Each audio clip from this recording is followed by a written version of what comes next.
고난 예루살렘 성에서 다 같이 만나는 귀한 축복이 모두 함께 하시길 바라고, 그 소망을 가지고 올해도 저와 함께 승리하시길 바랍니다. 하나님 나라는 안 가봤지만 성경에 보면 하나님 나라에 저 묘한 화초 향기가 바람에 불려온다고 그러는데, 생명수강가 초목이 언제나 청청하다고 이렇게 말씀하고 있는데, 요즘 우리 교회 저 2층 로비만 나가시도 꽃들이 만발해 있습니다. 이 추운 겨울에 하나님 나라 가도 아마 그런 꽃들로 가득 차실 줄 압니다. 시인 황금찬 씨라는 분이 있습니다. 연세가 좀 많으신데, 이분이 크리스찬 문학가 협회 회장이시기도 하신데, 새해 이런 시를 어느 책에 소개했기에 한번 우리 모두의 소원이 됐으면 하는 마음으로 같이 먼저 좀 소개해드리고 싶습니다. 제목은 새해 바라는 원입니다. 원, 아마 소원이겠죠. 새해 아침에 떠오르는 태양은 맑은 마음으로 맞아야 한다. 지난해에 묵은 모든 것을 다 버리고 하늘 같은 마음으로 받아들여야 한다.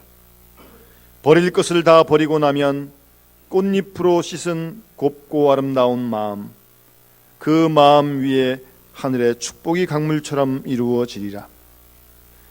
새로 열리는 이 한 해엔 생명을 사랑하고 자연을 보호하며 윤리를 굳게 지켜 사회를 밝게 하고 양심의 불을 밝혀 어두움을 몰아내야 하리라.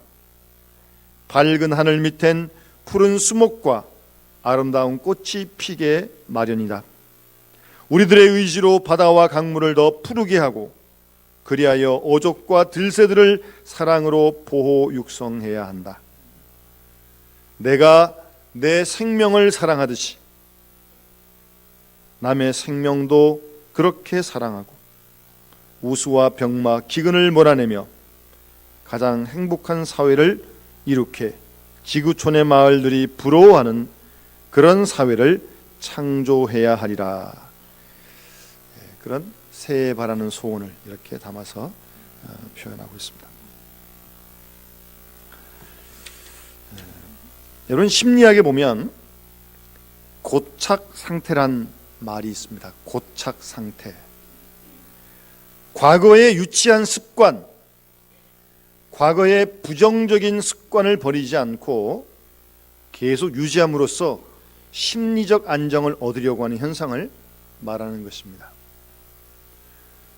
이렇게 고착 상태에 빠진 사람은요, 변화를 싫어합니다. 무조건 변화를 싫어합니다. 그리고 변화를 두려워합니다. 그리고 변화하지 않은 낡은 것에 매여서 거기서 안정을 누리려고 합니다. 그게 가능할까요? 모든 것이 다 변하고 있습니다. 생명이라는 것에 정지 상태는 없습니다. 여기 있는 꽃들도 살아있기에 눈으로 확인할 수 없지만 자라고 있는 거거든요. 계속 변하고 있는 중에 나만 변하지 않고 있습니다. 내가 변하지 않는 것입니까? 정확하게 얘기하면 나는 퇴보라고 하는 변화를 겪고 있는 겁니다.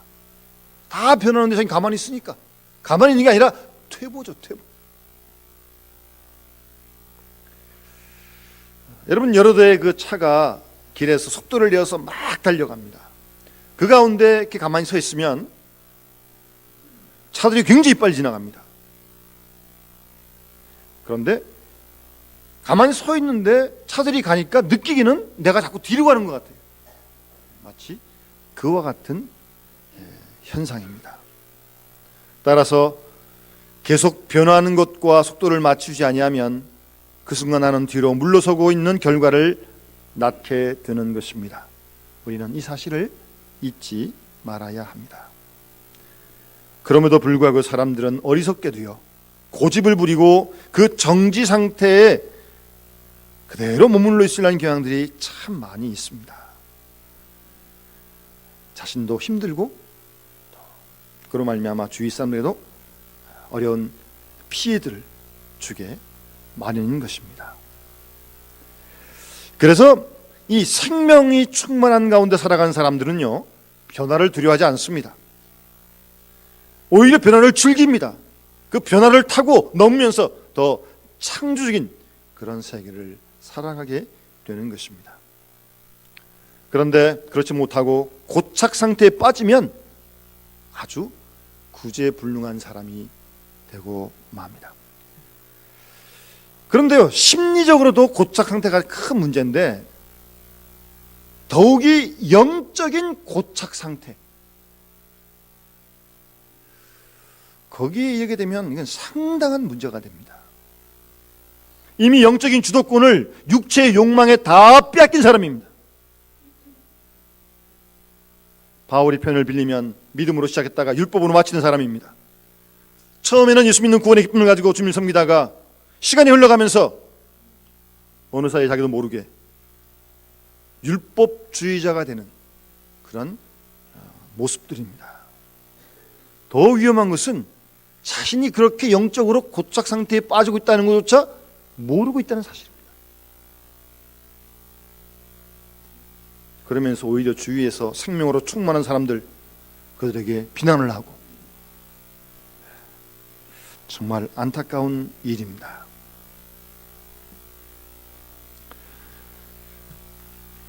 어떤 집사님이 자기 교회 목사님께 이렇게 질문을 합니다. 목사님, 신앙생활하는 건 참 좋습니다. 봉사도 하고 성도들과 비교도 하고 참 좋은데 목사님, 새벽 기도를 꼭 나가야 됩니까? 그렇게 물었습니다. 뭐 직분을 맡았기에 나가긴 나야겠는데 몸은 말을 안 듣고, 그래서 이제 그렇게 물어보는 거죠. 물론 뭐 새벽 기도회가 무슨 뭐 구원의 보장이 되는 그런 건 아닙니다. 그러나 이분은 가만 보면 이런 갈등이 있었던 것 같아요. 내일 새벽 기도 가자. 아침 눈을 떴어요. 떠서 그 순간 생각을 하는 겁니다. 눈 떠가지고 새벽에, 야, 난 8시간은 자야 되는데 이렇게 5시간만 자고 내가 오늘 움직였다가 오늘 하루 종일 머리가 띵한 게 아닐까. 눈 떠가지고 그 생각하는 거예요 지금. 그래, 나는 8시간 자야 돼. 5시간 자면 안 돼. 자기가 자기 생각을 이렇게 정리하고는 다시 누워버리고 마는 겁니다. 자신의 생각으로 다시 자신의 육체적인 욕구를 정당화시키고 합리화시키는 겁니다. 그런 일들이 참 많아요.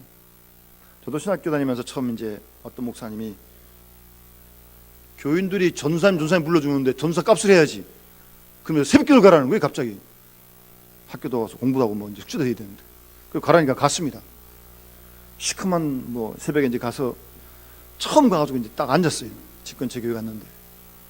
근데 그날 하루는요 정말 하루 종일 그 아침부터 내가 여기 왜 와 있나, 뭐 하러 왔나 그 생각만 돌아온 것 같아요. 기도 못한 것 같아요.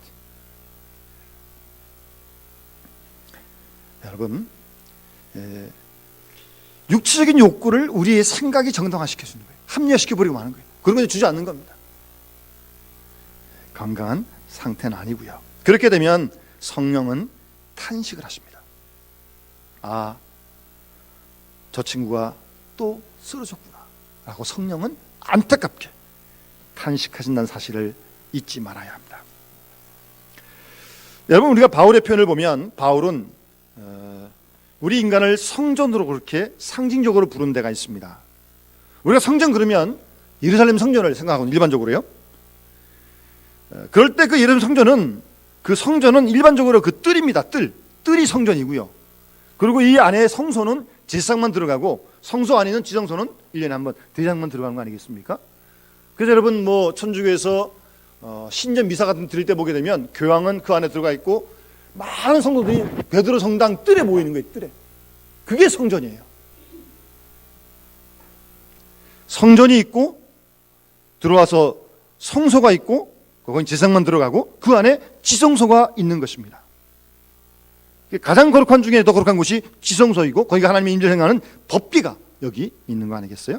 이제 그걸 우리 자신에게 한번 적용해 보면 우리의 몸이 있고요, 우리의 혼이 있고 생각이 있고 그리고 우리에게 영이 있습니다.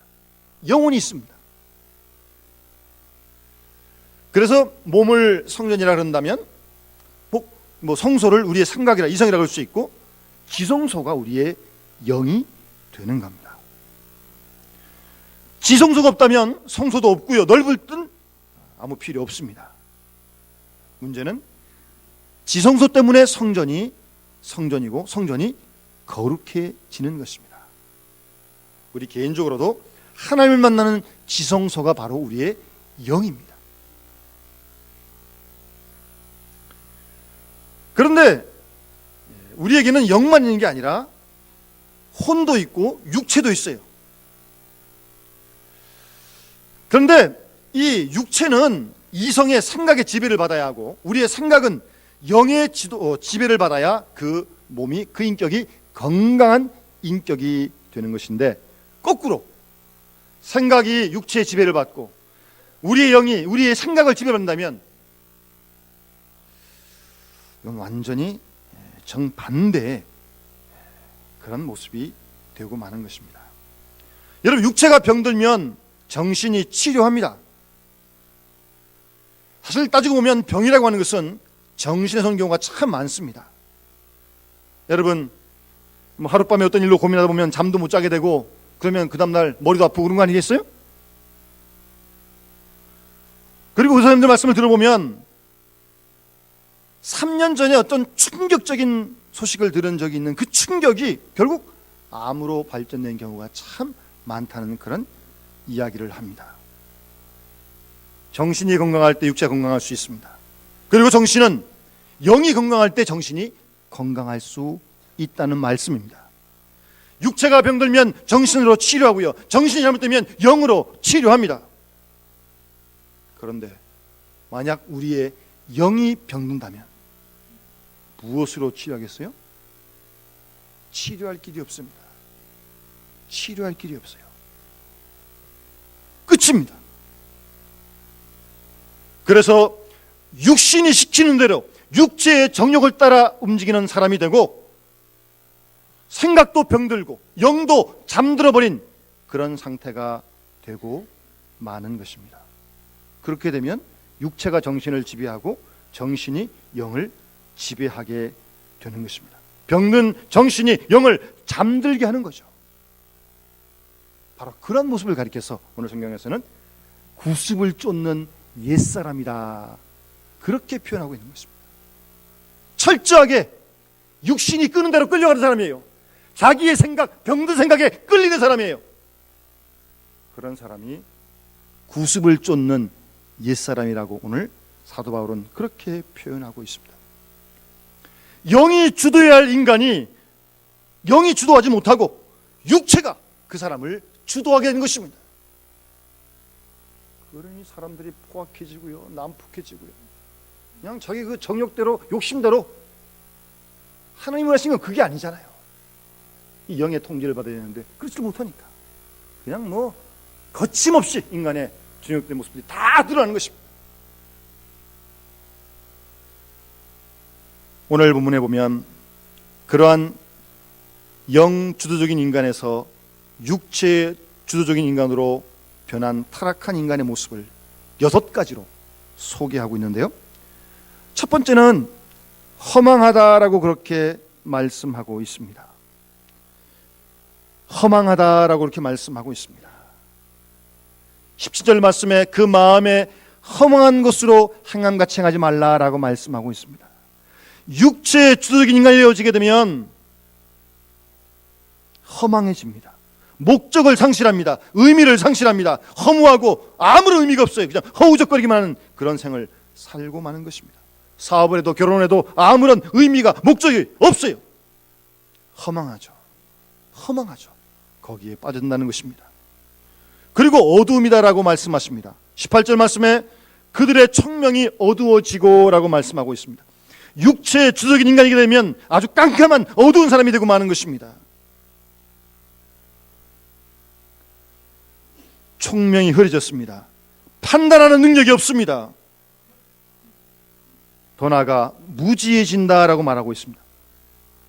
총명이 어두워지고 그들 가운데 무지함과라고 말씀하고 있습니다. 판단력을 잃어버려서 선악이 무엇인지 구분하지 못합니다. 무엇이 선인지 무엇이 악인지 분간하지 못하는 그런 무지한 상태에 떨어지고 만다는 겁니다. 네 번째로는 더 무서운 것은 영적으로 죽고 육체의 주도적인 사람이 되어지게 되면, 이성이 병들면 마음이 굳어집니다.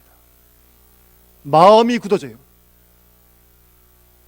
여러분들의 마음 상태가 어떤지 한번 잘 살펴보시기 바랍니다. 강팍해지는 겁니다. 자기의 고집으로 똘똘 뭉치는 거예요. 그 집착에서 헤어나지 못하는 겁니다. 그런 사람 만나면 참 답답하죠. 정말 답답합니다.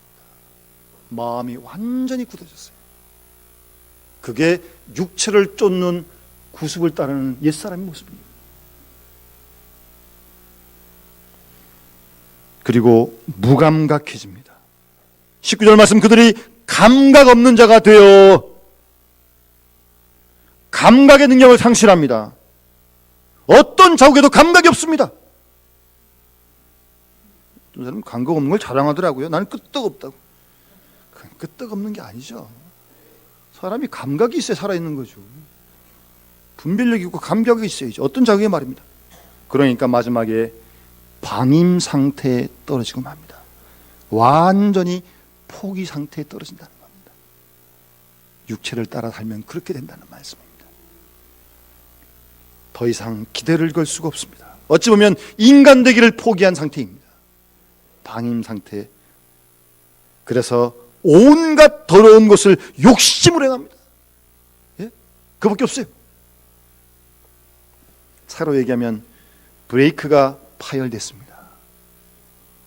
이 브레이크가 파열된 차가 막 가면 어떻게 되겠습니까? 이거 자기도 죽고 남도 죽이는 거 아니겠어요? 좌충우돌하면서 말입니다. 그래서 오늘 성경은 23절 말씀 한번 크게 따라합시다. 오직 너희의 심령이 새롭게 되어 아멘. 그러한 육체의 욕심을 따르는 썩어져가는 구습, 옛사람, 그런 모습들을 다 벗어버리고 너희의 심령으로 좀 새롭게 되어서 하나님을 따라 의와 진리의 거룩함으로 지으심을 받은 새 사람을 입으라라고 그렇게 말씀하고 있습니다. 심령으로 새롭게 되어. 여기서 심령이란 말은 그 헬라어 원문을 보면 정확하게 번역하면 이런 번역입니다. 내 마음의 영을 새롭게 하라는 겁니다. 우리 마음의 영을 새롭게 하라는 거예요. 그것을 심령으로 새롭게 그렇게 번역을 했습니다. 성소 안에 있는 지성소를 새롭게 하라는 말씀입니다. 우리의 지성소를 새롭게 해야 된다는 겁니다. 그래야 새로워진다는 거예요. 여러분, 중세 때 많은 신학자들이 이 심령을 새롭게 하기 위해서 많은 연구를 했습니다. 그래서 주로 이제 한 세 가지를 제시하는데, 첫 번째는 청결이나 정화입니다. 심령이 새로워지려면 청결해야 되고 정화되어야 된다. 그래서 세상을 떠났습니다. 그래서 많은 수도원 운동들이 그때 생겼습니다. 떠난 다음에 그 다음에 조명을 받아야 된다. 이게 밝은 빛의 조명을 받듯이 우리가 하나님께서 주시는 그 빛을, 영적인 빛을 받아야 한다. 그래야 심령이 새롭게 된다. 그렇게 얘기를 하고요. 한 걸음 더 나아가서 정화되어지고 조명을 계속 받으면 하나님과 내가 이제 하나가 되어지는, 하나님 마음과 내 마음, 하나님의 뜻과 내 뜻이 하나가 되어지는, 그래서 이웃을 사랑하는 데까지 나아가는 영적인 온전함을 이룬다고 하는 그런 중세 많은 신학자들이 그런 얘기를 했습니다. 오늘 성경에서는 심령으로 새롭게 되라고 말씀합니다. 심령으로. 우리의 마음의 영이 새로워져야 새 사람이 될 수 있다는 말입니다. 조금 풀이해 설명하면 하나님과 나와의 관계에서, 하나님과 나와의 만남의 관계에서의 어떤 새로움이 있어야 한다는 겁니다. 여러분 잘 아시는 누가복음에 나온 탕자가 아버지께 재산받고 나가서 헐한번 당하고 완전히 거지가 되어 들어오잖아요. 들어올 때 아들 될 생각 요만큼도 못했습니다. 그냥 종에 모습이 하나로 그냥 밥만 먹고 굶지만 하면 좋겠어요. 그러고 들어왔어요. 그런데 아버지는 그 탕자를 내 아들이다라고 맞으면서 막 잔치를 벌이고 옷을 입혀줍니다. 탕자는 아버지를 뵐 면목이 없어요. 도저히 무슨 체면이 있습니까? 그런데 아버지가 막 옷도 입히고 막 잔치도 막 벌여주고 말입니다. 그러면서 아버지가 굉장히 기뻐하시고, 그 아버지를 보는 순간 탕자의 마음속에 자신을 향한 아버지의 사랑이 느껴집니다. 그러면서 아버지와 자신의 새로운 관계를 경험하면서 자신에 대해서도 새로운 정체감을 가지게 되는 것입니다. 너는 내 아들이다. 너는 내 아들이다. 도저히 그런 자격도 없고 정말 미안한데 아버지가 나를 아들이라 불러주고 그렇게 기뻐하시니까 그런 아버지를 보고 자신을 새롭게 발견하게 되는 것입니다. 그런 아버지와 만나는 관계에서 탕자는 새로운 사람이 되는 겁니다. 사람은 물질로 달라지지 않습니다. 환경으로 바꿔지지 않습니다. 이사가 보고 옷도 바꾸고 있고 가구도 옮겨보고 그런다고 새로지면 걱정할 거 없게요. 그렇게 안 됩니다. 구조조정이요? 하도 듣는 말이 구조조정인데 구조조정한다고 사람이 안 바뀝니다. 여러분, 구조를 바꾸고 사회제도를 바꾼다고 해서 문제가 해결되는 게 아닙니다. 외적인 문제에서 우리의 내적인 문제로 돌아와야 합니다. 내적으로 영적인 것, 우리의 영이, 마음의 영이, 심령이 새로워질 때 거기서 새로움의 역사가 일어나는 것입니다. 중생은 하나님 말씀으로만 가능합니다. 사람이 떡으로만 사는 게 아닙니다. 하나님을 만나고 하나님 말씀을 먹을 때 사람이 사람 되어지는 것입니다. 결국 영적인 문제예요. 그것은 하나님의 사랑의 문제요, 하나님과의 만남의 문제인 것을 잊지 마시기 바랍니다. 1990년도에 노벨 평화상 후보에 올랐던 엘리나라고 하는 분이 있습니다. 이분의 별명은 노인의 어머니입니다. 요즘 우리나라 어르신들이 많아서 여러 가지 많은 사회적인 이슈가 되고 있는데, 이분은 세계적으로 가장 크고 훌륭한 양론을 만들었습니다. 그리고 많은 사람들에게 감동을 주었고, 그래서 노벨상 후보까지 올라갔던 사람인데, 원래 이 엘리나라고 하는 분은 중국 선교사로 활동하고 있었습니다. 그 중국 오지에 가서 환경도 안 좋은 데 가서 복음을 전하다 보니까 자신이 폐결핵이 걸렸어요. 각혈을 합니다. 그런데 이 엘리나라는 분은 이때 하나님, 내게 왜 이런 병을 주십니까? 라고 원망하지 않았습니다. 오히려 하나님, 제게 지금 무엇을 원하십니까? 그렇게 하나님께 기도를 드렸습니다. 조용히 겸손히 기도하면서 이 엘리나라는 분은 고향으로 돌아오게 되었습니다. 고향으로 돌아와서 아버지가 남겨놓은 그 넓은 땅에다가 개간해서 농사를 짓기 시작했습니다. 그래서 거기 수확을 얻게 되면 팔아가지고 중국 선교를 후원했습니다. 그러다가 이분이 추수해서 탈곡을 하다가 오른손을 크게 다쳤습니다. 농사도 못하게 됐어요. 그때도 이분은 하나님께 원망하지 않았습니다. 하나님, 어째서 이런 일을 하기 있습니까? 라고 그러지 않고 그때도 하나님 지금 내게 무엇을 원하십니까? 그렇게 오른손을 이어버리고 겸손하게 하나님께 기도를 드렸습니다. 그러면서 농사를 멈추고 그 땅에다 양론을 짓고 어르신들을 모셔서 그들을 위로하기 시작했습니다. 그것이 성공적으로 확대되면서 세계적인 유명한 양론이 되었고, 그래서 이분을 노인의 어머니다 그렇게 부르게 되었던 것입니다. 육신적으로는 폐기력도 걸렸어요. 오른손도 잘려나갔어요. 이 얼마나 안타까워요. 예? 그러나 이분의 생각은 건강한 영혼의 지배를 받고 그 상황 속에서 하나님께 기도할 수 있었고, 그 영의 인도함을 따라 좋은 생각을 가지고 이런 아름다운 양로원을 만들어서 사회에 공헌을 하고 사랑을 전했던 것입니다. 심령이, 우리의 마음의 영이 새로우실 때 우리가 새로워질 수 있고 새해가 새해될 줄로 믿습니다. 우리 모두의 유혹의 욕심을 따라 썩어져가는 구습, 옛사람 다 육체적인, 육체 지향적인, 정욕적인 다 벗어버리고 심령이 새롭게 되어 하나님을 따라 의와 진리의 거룩함으로 지으심을 받는 새 사람이 되어서 2014년 우리를 통한 하나님의 놀라운 계획을 이루어드리는 우리 모든 연합의 되시기를 주의 이름으로 축원합니다. 기도드리겠습니다. 하나님 아버지, 2014년 새해가 되었습니다. 벌써 12일이 지났습니다. 새해는 되었지만 새해가 되었다고 저절로 우리가 새로운 사람이 되는 것은 아닌 것을 잘 압니다. 아직도 우리의 과거의 모습, 옛사람의 모습, 구습을 따르는 그런 경향들이 얼마나 많은지 모릅니다. 하나님 아버지, 우리의 심령을, 마음의 영을 새롭게 하여 주시옵소서.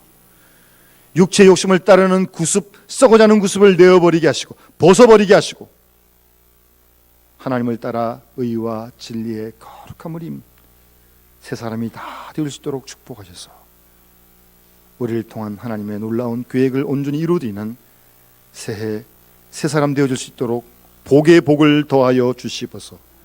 주 예수 그리스도 이름으로 간절히 기도드리옵나이다. 아멘.